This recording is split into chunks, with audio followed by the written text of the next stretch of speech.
তো বন্ধুরা কেমন আছেন? আশা করি সবাই ভালো আছেন। তো গত পর্বে আমরা ভি-নেকের টি শার্টটা এই পর্যন্ত কমপ্লিট করছিলাম। তা এই পর্বে আমরা এটাকে গ্রেডিং করব, হ্যাঁ।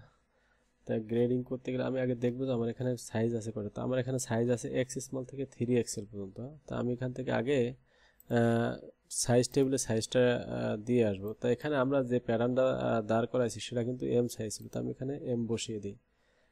তারপরে ছোট সাইজটা দিব স্মল, এরপরে সাইজ দিব এক্স স্মল।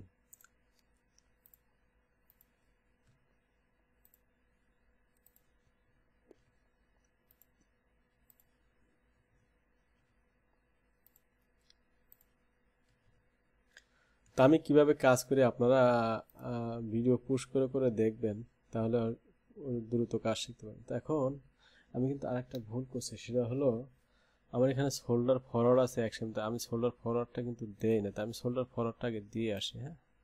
তো শোল্ডার ফরওয়ার্ডটা আমি কীভাবে দেবো? আমি সেমভাবে আগের মতো এখান থেকে কাট এ পিস নেব, এখান থেকে 1 সেম দূরে বসিয়ে দেব। সেমভাবে নেকের সাইডে আমি 1 সেম দূরে বসিয়ে দেবো, হ্যাঁ। আসলে এটা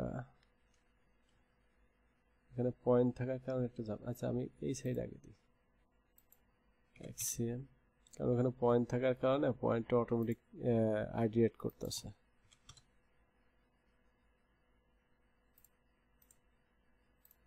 আমি এটাকে এখন ব্যাক পার্টে জয়েন করে দিলে কিন্তু আমার ফরওয়ার্ডটা হয়ে যাবে, হ্যাঁ।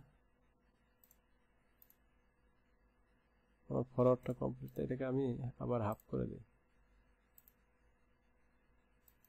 আসলে আপনারা কাজ দেখবেন, বেশি বেশি বেশি যত বেশি কাজ দেখবেন তত বেশি শিখবেন আর রিসার্চ করবেন। যেটা বুঝতেছেন না ওটা নিয়ে সার্চ দিবেন, আর যদি সার্চ দিতে না পারেন আমার কমেন্টসে চ্যানেলে কমেন্টস করবেন, আমি ওটাকে আবার নতুন ভিডিও দেওয়ার চেষ্টা করব। আপনারা যে কাজ দেখতে চান অবশ্যই কমেন্টসে জানাবেন, আমি ওটাকে ভিডিও দেওয়ার চেষ্টা করব। এখন আমি শোল্ডার গ্রেডিং থেকে শুরু করবো, হ্যাঁ। তো শোল্ডার আমার এই 3টা সাইজ দেখাইছে 2 সেম, তো এখানে 1 সেম করে দিলেই হবে। তারপরেরগুলো হচ্ছে 2 সেম করে, হ্যাঁ। সরি, এটা দেখাইছে 1 সেম, হলে আমার এখানে হাফ সেম দিতে হবে। আর এটা 2 সেম দিলে 1 সেম, এটা হবে -0.75, এটা 1.5 সেম দেখাইছে, এটা -1। আমি এটাকে কপি করে আমি এই পয়েন্টেও দিয়ে দেবো সেমভাবে, আমি অ্যাক্রস ব্যাকেও দিয়ে দেবো, যেহেতু আমার অ্যাক্রস ব্যাকের মেজারমেন্ট সেম। তা আমি এটাকে কপি করে আবার ফরম পার্টে শোল্ডার আর অ্যাক্রস ব্যাক ফরমটাই পেস্ট করে দেবো, হ্যাঁ। এখন আমি নেকের উইথের গ্রেডিংটা নেব। তার নেক আমার এই 3টা সাইজ আছে হাফ সেম করে, আর এই 3টা আছে 0.6, এটা হবে মাইনাস। এটাকে কপি করে সেমভাবে আমি এই পয়েন্টে দিব, আবার এটা ফরম পার্টেও দিয়ে নেব, আর এখান থেকে এটা হবে হাফ সেম করে। এটারও একটা গ্রেডিং আছে, আমি অনেকগুলো ভিডিওতে আসলে দিয়েছি, অনেকগুলো ভিডিওতে দেন এটা হাফ সেম করে গ্রেডিং আছে, এটা আপনারা দিয়ে নেবেন, সমস্যা নাই।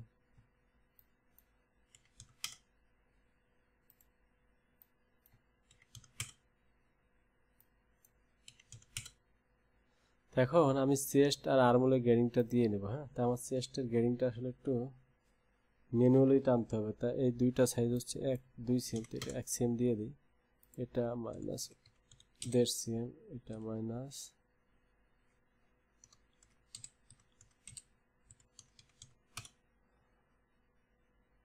আচ্ছা, এটা গ্রেডিংটা আসলে আমার উল্টো আছে, হ্যাঁ।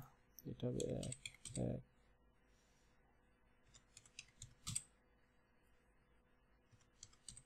চেস্টের ঘরে আমি আসলে আর্মহোলের ঘরে চেস্টের মেজারমেন্ট বসাই। এখন আমি আর্মহোলের ঘরটা বসিয়ে দিই। তবে আর্মহোলের স্টেট আছে এই 2টা 1 সেম ঠিক আছে, এটা হবে 1 সেম, এটা 1.25, এটা 1.25, 1.75। তা আমি এটাকে কপি করে আমি আমার ব্যাক পার্টে বসিয়ে দেবো।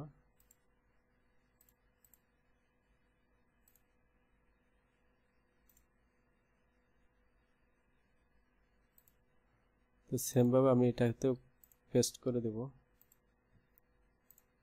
এখন আমি লেন্থের গ্রেডিংটা বসিয়ে দেব। তো আমার লেন্থের গ্রেডিংটা কত দেখাইছে? তো আমার লেন্থের গ্রেডিং আছে ফরন লেন্থ ফরম এই স্পেস থেকে। তো এখান থেকে এটা 1 cm করে দেই, 1.5 cm, বাকিগুলা 2 cm। তো আমি এটাকে কপি করে এই পয়েন্টে দেবো। সেমভাবে আমি এটা ব্যাক পার্টেও দিয়ে দেবো। তাহলে আমার দেখেন ম্যানুয়াল গ্রেডিং করতে গিয়ে আগে অনেক সময় লাগতো, এখন সফটওয়্যার হওয়াতে আপনার গ্রেডিংগুলো খুব দ্রুতই করা যায়। আমি এখন বাইসেপের গ্রেডিংটা দেখে আসি কত আমার বাইসেপের গ্রেডিং দেখাইছে। এই দুইটা সাইজ 1 cm করে, সেটটাও 1 cm।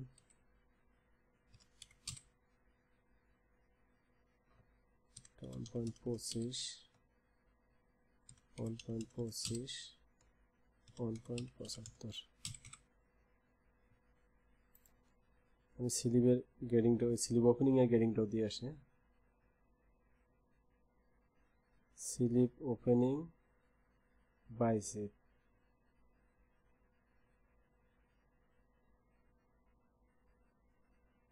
আচ্ছা এখানে একটা ভুল আছে, সেটা হলো এটা হবে কত 1.25, 40। আসলে আমি এটা কপি করে নিয়ে আমি তো ওপেনিং এ দিয়ে, কারণ আমি ওপেনিং এর গ্রেডিংটা এখানে বসিয়ে দিয়েছিলাম।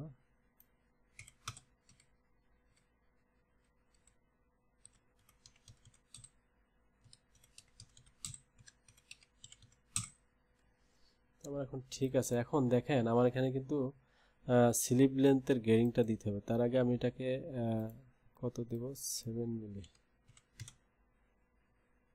আমার স্লিভ লেন্থের গ্রেডিংটা দিতে হবে কিভাবে? স্লিভ লেন্থের গ্রেডিং কিন্তু আপনার সেন্টার ব্যাক থেকে দেখাইছে, তাহলে এখান থেকে আমি এটাকে একটু সোজা করে নিই।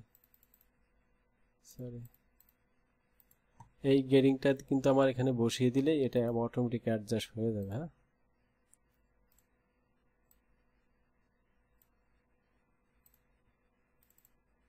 তো এখন আমার এটা আসলে কয়টা আছে এটাকে পেয়ার করতে হবে, যেহেতু একটা বডির জন্য দুইটা পার্টস, তাহলে পেয়ার করে নিই।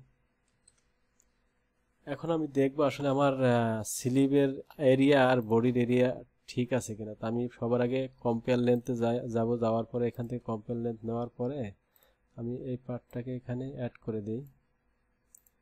সেমভাবে আমি ব্যাক পার্টটাকেও এখানে অ্যাড করে দেবো।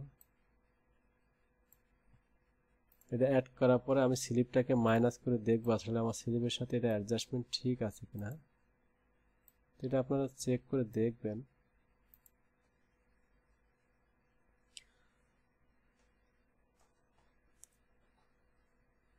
এখানে স্লিপ কত আছে, 26, 52, 53, 28। হ্যাঁ, 53, 28, 53, 28। এটা হচ্ছে আমার স্লিপ, এটা হচ্ছে বডি। তো স্লিপটা একটু বড় আছে, 1 cm বড় আসলে রাখা যাবে না।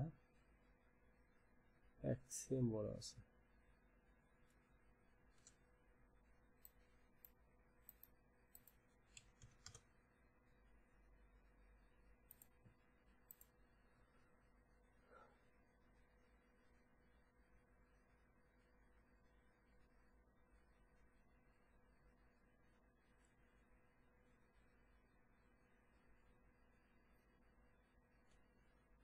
আমার এখানে যতটুকু আছে এটা আসলে সমস্যা নয়, বড় সাইজটাই সমস্যা।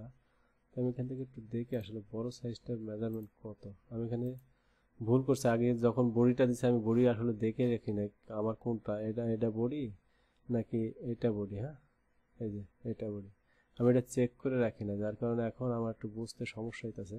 তা যাই হোক, এটাই তো বডি হবে, এটাই তো স্লিপ হবে। তা আমি তারপর দেখে আসি এখান থেকে। এটা হচ্ছে আমার 32, 64, 64, 65, 65 আর 33, 66, 65, 66।